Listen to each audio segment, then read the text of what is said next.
Si vous avez un zèle amer et un esprit de contention en vos cœurs, ne vous glorifiez point et ne mentez point contre la vérité. Car ce n'est point là la sagesse qui vient d'en haut, mais elle est terrestre, sensuelle et diabolique. Jacques 3, 14, 15. Ce passage établit clairement la relation possible entre les puissances mauvaises et la vie de l'âme, la vie animale. Il n'est nullement question ici des œuvres de la chair, mais de l'âme, de l'intelligence. Par quoi nous voyons que les esprits mauvais peuvent influencer celle-ci, aussi sûrement que le corps. La vérité nous est dite ici sans embâche, de façon formelle. Tout sentiment d'amertume, d'envie, de rivalité, dans la recherche ou la possession de la connaissance, procède de l'action des esprits mauvais sur l'âme, et ont leur source dans l'enfer. C'est là cependant ce que bien des enfants de Dieu ne comprennent pas ou nient. Ils admettent l'influence satanique dans les péchés grossiers, charnels, les œuvres de la chair.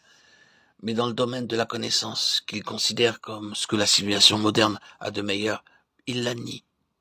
Leur attitude résulte du fait qu'ils refusent d'accepter les affirmations de la parole de Dieu concernant la chute, laquelle a entraîné la première création dans la corruption et la mort, à un degré tel que toute l'imagination des pensées du cœur de l'homme n'était plus que mauvaise en tout temps. Genèse 6, 5. L'imagination des pensées, les conceptions. Ici encore, il s'agit du domaine psychique. Et à la source de cette corruption totale, le poison du serpent, qui s'est ouvert un chemin par la venue de l'intelligence, le désir de connaissance. Lorsque l'homme est racheté et que son être se renouvelle de jour en jour à l'image de Christ, il est de la plus haute importance pour la puissance des ténèbres de garder quelques terrains, quelques points de contact, quelque chose de la nature adamique dans le corps ou l'âme. Car à mesure que l'homme devient spirituel, c'est-à-dire que son esprit se dégage et s'unit au Seigneur de gloire,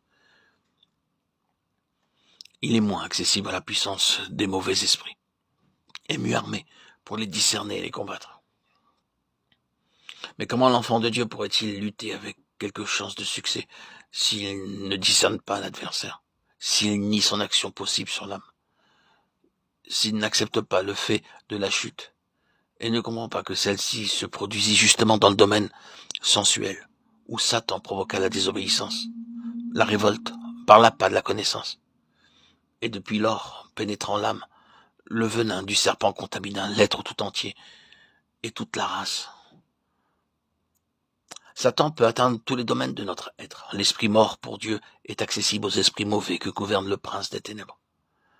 L'âme, composée de l'intelligence, l'imagination, les pensées, la volonté, les émotions, est dominée par la vie adamique, déchue et corrompue.